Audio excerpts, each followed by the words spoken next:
Hello दोस्तों, आप सभी का स्वागत है आपके अपने यूट्यूब चैनल एग्जाम नॉलेज। चलिए तो आज हम बात करते हैं यानी कि 6 जून 2026 का करंट अफेयर। ठीक है, तो जैसे कि बात करते हैं हम आज जो हमारा शुरुआती अगर बात करें तो वो है जो एक हमारा आर्थिक व्यवस्था। ठीक है, तो उसके बारे में हम आज चर्चा करेंगे। तो जो हमारा आर्थिक व्यवस्था है उसके बारे में बात करते हैं। जैसे कि हम अपनी मौद्रिक नीति की अगर बात करते हैं तो जो हमारा रिजर्व बैंक की अगर बात करते हैं तो रिजर्व बैंक ने क्या किया कि जो हमारा रेपो रेट है, ठीक है, वो क्या है कि 5.25% जो है एक वो स्थिर रेट जो है वो क्या है रखा गया है। ठीक है, अब आगे क्या है, इसके लिए एक चेतावनी का रूप जो है वो बढ़ता जा रहा है, क्योंकि आपको पता है कि दिन प्रतिदिन जो है वो महंगाई का जो एक स्तर है वो बढ़ता जा रहा है। जैसे कि आपने देखा होगा कि जो पेट्रोल डीजल के दाम है अगर हम बात करते हैं तो 10 दिन में लगातार जो है वो 4 बार जो है वो दाम बढ़ चुके हैं। अभी अगर हम हाल ही में बात करते हैं जो हमारा घरेलू एलपीजी सिलेंडर है, ठीक, उसके भी दाम में जो है वो बढ़ोतरी हुई, 29 रुपये की जो हो वो बढ़ोतरी हुई। ठीक है, लेकिन अब आरबीआई ने क्या किया कि जो 5.25% जो रेपो रेट है वो स्थिर तो रखा है, लेकिन आगे जो है इसके लिए क्या है एक चेतावनी का जो रूप है वो आगे देखने को मिल रहा है। ठीक, तो महंगाई की अगर हम बात करते हैं, जो महंगाई हमारा जो है वो 6% से ऊपर गई तो लोन जो होगा, ठीक, अगर महंगाई की बात करते हैं यानी कि अभी जो रेपो रेट है वो हमारा 5.25% है। ठीक, अगर रेपो रेट जो है वो 6% के ऊपर जाता है तो महंगाई जो है वो क्या है, महंगाई का जो स्तर है वो क्या है बढ़ जाएगा। ठीक है, तो आर्थिक अब इससे क्या है, इसका जो बढ़ने से क्या होगा, जो हमारे लोन वगैरह होंगे उनमें क्या है एमआई वगैरह जो है वो उसका जो वर्चस्व यानी महंगाई का जो लोन वगैरह है वो भी क्या है महंगा हो जाएगा। ठीक, तो आर्थिक जो हमारा रफ्तार है, ठीक, वो घटने की संकेत जो है वो भी क्या है संकेत जो है वो दिख रहे हैं। ठीक, तो अगर हम बात करें जैसे कि आरबीआई के मौद्रिक नीति की अगर हम बात करें तो एमपीसी ने शुक्रवार को एक सर्वसम्मति में स्थिर एक रेपो रेट की स्थिर की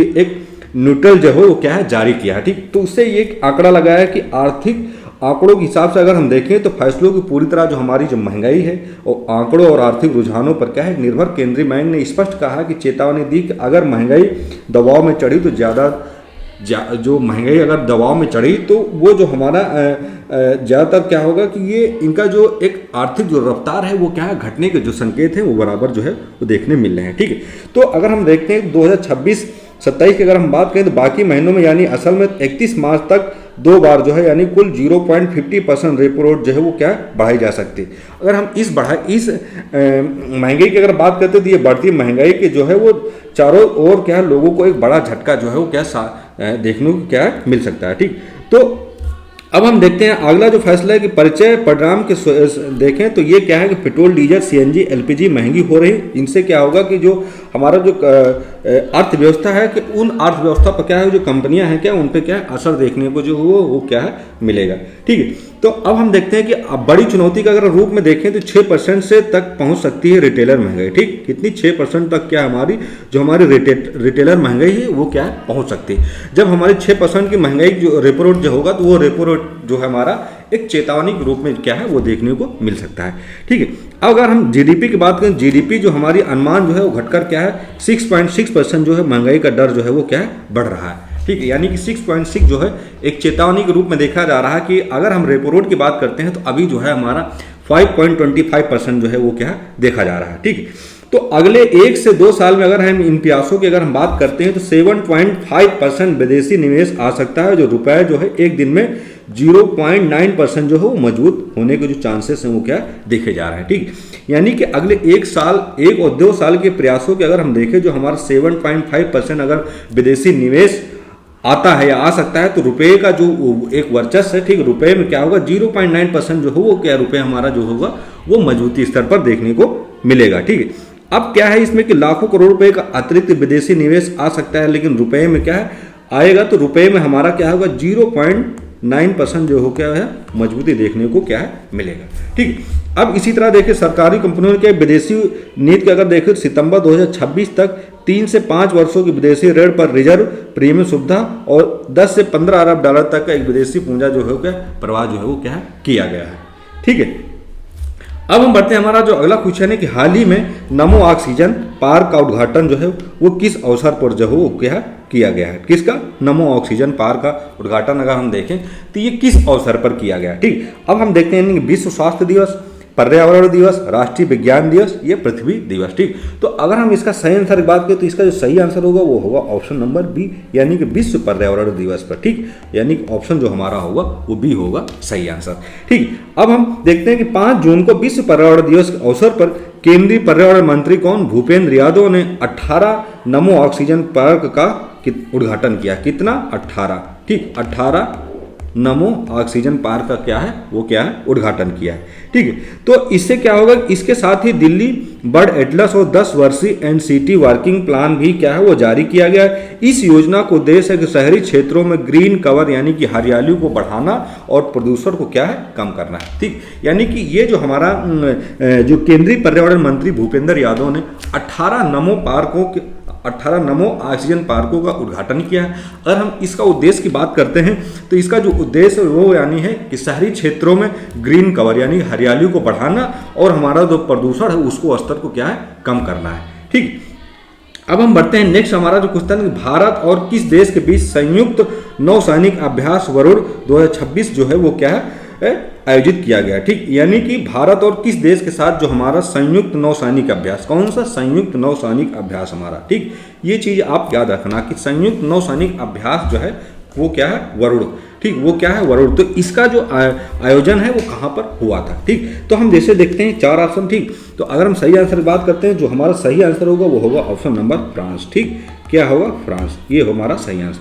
तो वरुण भारत और फ्रांस के नौसेनाओं के बीच होने वाली द्विपक्षीय अभ्यास है, जो 2026 का यह जो है संस्करण दोनों देशों के बीच जो है एक रणनीतिक साझेदारी के रूप में यानी कि समुद्री सुरक्षा और हिंद महासागर क्षेत्रों में आपसी तालमेल को और मजबूत करने के लिए जो है ये आयोजन जो है वो क्या द्विपक्षीय जो सैन्य अभ्यास है वो जो है किया जा रहा है। ठीक, अब हम बढ़ते हैं, हमारा अगला जो क्वेश्चन है कि भारत का कौन सा राज्य ग्रीन हाइड्रोजन नीति 2026 लागू करने वाला अग्रणी राज्य बन गया। ठीक, यानी कि अगर हम बात करते हैं कि भारत में ऐसा कौन सा राज्य है जो ग्रीन हाइड्रोजन नीति 2026 जारी करने वाला जो है वो क्या पहला राज्य जो बना है। ठीक, तो अगर हम देखते हैं इसके सही आंसर की बात करते हैं, अगर ऑप्शन इसमें 4 हैं। ठीक है, तो अगर हम इसका सही आंसर देखें तो ऑप्शन नंबर जो हमारा सी है, यानी कि गुजरात जो है वो पहला राज्य जो है वो बना है। ठीक, कौन सा, गुजरात।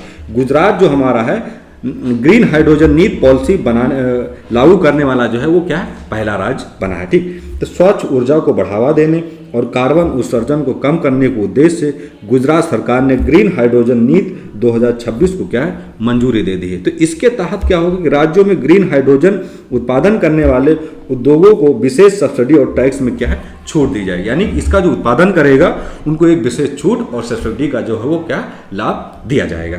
ठीक, अब हम बढ़ते हैं हमारा अगला क्वेश्चन कि हाल ही में भारत और उज्बेकिस्तान संयुक्त सैन्य अभ्यास जो है यानी कि डस्टिलिक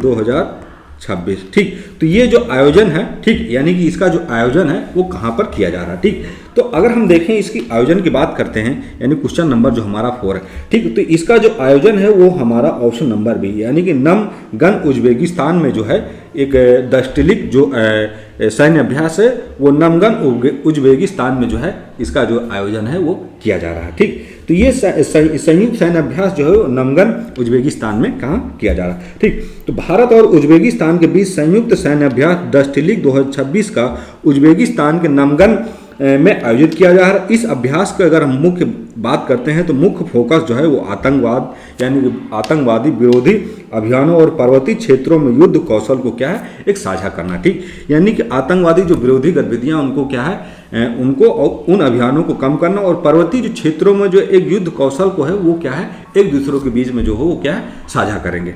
ठीक, अब हम बढ़ते हैं हमारा अगला जो क्वेश्चन कि भारत में पहली बार किस राज्य ने एकीकृत तटीय प्रबंधन के लिए मैरीन स्पेशल प्लान जो है वो लॉन्च किया है, यानी कि MSP। ठीक, MSP जो है वो क्या है लॉन्च किया है। MSP के बाद अगर हम मतलब समझते हैं तो मैरीन स्पेशल प्लान जो है वो क्या है लॉन्च किया। ठीक, तो अगर हम ऑप्शन देखें सही आंसर की बात करते हैं जो ऑप्शन नंबर हमारा सी है। ठीक, यानी कि कौन सा, उड़ीसा। ठीक, उड़ीसा। ये हमारा हो जाएगा उड़ीसा। ठीक, तो उड़ीसा समुद्री संसाधनों के सतत उपयोग और तटीय पर्यावरण सुरक्षा के लिए मैरीन स्पेशली प्लान यानी कि एमएसपी लागू करने वाला भारत का पहला राज्य बन गया। कौन सा बन गया? उड़ीसा। ठीक, यानी कि एमएसपी लागू करने वाला भारत का पहला राज्य जो है वो क्या है? उड़ीसा बन गया। ठीक, तो यह जो होगा यह तटीय क्षेत्रों में उद्योगों और मछुआरों के बीच संतुलन बनाने में क्या है? मदद करेगा। ठीक, यानी कि जो हमारा तटीय क्षेत्र है और जो मछुआरे लोगों हैं उनके बीच में एक संतुलन बनाने में क्या है? एक सहयोग करेगा। ठीक, अब हम बढ़ते हैं हमारा अगला जो क्वेश्चन है, हाल ही में डिजिटल कॉमर्स के लिए, ठीक, कौन सा डिजिटल कॉमर्स के लिए ओपन नेटवर्क यानी कि ओएनडीसी के नए एमडी के रूप में, सीईओ के रूप में जो है वो किसे क्या है? नियुक्त किया गया। ठीक, तो इसका अगर हम सही आंसर की बात करें, इसका जो सही आंसर होगा वो होगा ऑप्शन नंबर बी, यानी कि विगोर जैन यानी कि ओएनडीसी यानी open network for digital commerce को एक नया मैनेजिंग डायरेक्टर जो है वो एक मुख्य कार्यकारी अधिकारी सीईओ जो है वो क्या है? नियुक्त किया गया। भारत सरकार की एक अनूठी पहल जो है वो ई कॉमर्स बाजार को लोकतांत्रिक बनाने की दिशा में जो है वो क्या है? काम चल रहा है।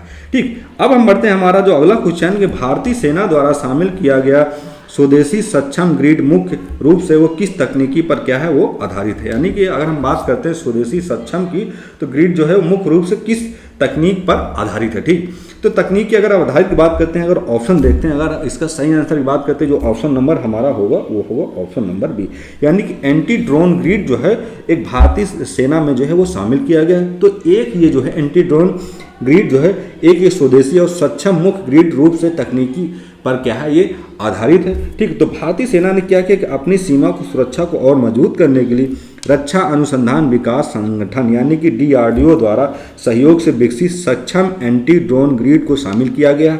यह दुश्मनों को छोटे ड्रोन और यूवी को ट्रैक कर उन्हें हवा में क्या है? नष्ट करने में क्या है? सक्षम है। ठीक, तो इसका उद्देश्य आप लोग समझ गए होंगे कि ये जो सक्षम है हमारा सक्षम एंटी ड्रोन जो है ये जो दुश्मनों के जो छोटे छोटे ड्रोन हैं और यूवी जो है उनको ट्रैक कर और उनको हवा में नष्ट करने में क्या है?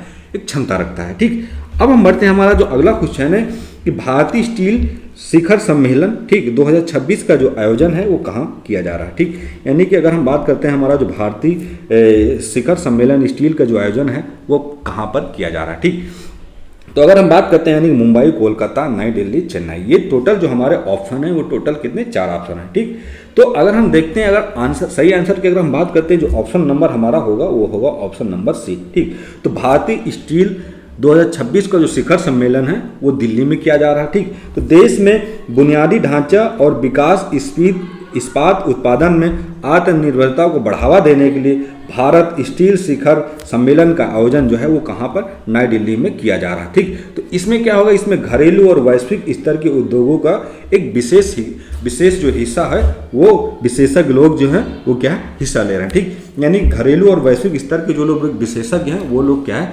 इसमें क्या है? हिस्सा ले रहे हैं। ठीक, अब हम बढ़ते हैं हमारा जो अगला क्वेश्चन है कि हाल ही में किस अंतर्राष्ट्रीय संगठन ने ग्लोबल इकोनॉमिक आउटलुक 2026 की यानी ग्लोबल इकोनॉमिक आउटलुक 2026 की जो है वो क्या रिपोर्ट जो है वो क्या जारी की गई? ठीक, तो अगर हम देखें ग्लोबल इकोनॉमिक आउटलुक 2026 की अगर हम रिपोर्ट की बात करें तो वो होगा ऑप्शन नंबर सी। ठीक, यानी कि IMF। ठीक, IMF, ठीक, इंटरनेशनल मनी फंड। ठीक, तो अगर हम बात करते हैं इंटरनेशनल मॉनेटरी फंड की बात करें तो ग्लोबल इकोनॉमिक आउटलुक 2026 की रिपोर्ट जो है वो क्या है? जारी कर दी गई। तो इस रिपोर्ट में वैश्विक यानी कि GDP वृद्धि दर और भारत की मजबूत आर्थिक स्थिति का जो अनुमान है वो लगाया गया है, जिसमें अगर हम बात करें भारत को सबसे तेजी से बढ़ती प्रमुख अर्थव्यवस्थाओं में जो है वो क्या है? एक बताया गया। यानी कि भारत की IMF की जो रिपोर्ट जारी की गई उसमें क्या भारत की जो बढ़ती अर्थव्यवस्था है वो एक तेजी से प्रमुख अर्थव्यवस्था जो वो एक जो है वो बताया। यानी कि ये हमारे लिए जो रिपोर्ट है ये पॉजिटिव व्यू में है कि हमारे जो भारत की जो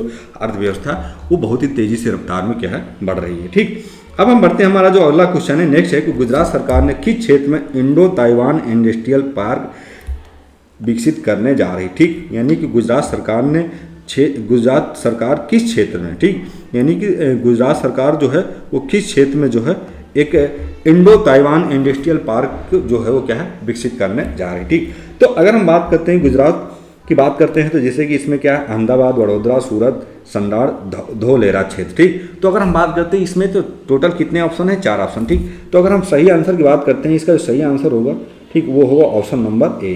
ठीक, सांडात धोलेरा क्षेत्र में इंडो ताइवान इंडस्ट्रियल पार्क जो है वो विकसित करने जा रहा है कौन? गुजरात सरकार। ठीक, तो इलेक्ट्रॉनिक्स और सेमीकंडक्टर को निर्माण को देखते हुए बढ़ावा देने के लिए गुजरात सरकार ने सांडात धोलेरा क्षेत्र में क्या है, एक विशेष इंडो ताइवान इंडस्ट्रियल पार्क विकसित कर रही। इससे क्या होगा, ताइवानी टैंक कंपनियों को भारत में निवेश करने के लिए एक बेहतरीन इकोसिस्टम जो हो क्या है मिलेगा। ठीक, इससे क्या होगा कि जो ताइवानी जो टैंक हैं कंपनियों के, वो भारत में निवेश करने के लिए एक बेहतरीन जो है वो क्या है इकोसिस्टम मिलेगा। ठीक, तो यानी कि हम बात करते हैं 6 जून की। ठीक है, तो 6 जून का जो हमारा करंट अफेयर का जो टॉपिक था वो कंप्लीट हो गया। तो प्लीज़ आप लोग इस करंट अफेयर का जो हमारा क्लास होती है, प्लीज़ आप लोग लाइक करिए, सब्सक्राइब करिए, अपने दोस्तों को शेयर करिए, कमेंट करके बताइए कैसा लगा। फिर हम मिलेंगे नेक्स्ट क्लास के साथ। जय हिंद, जय भारत।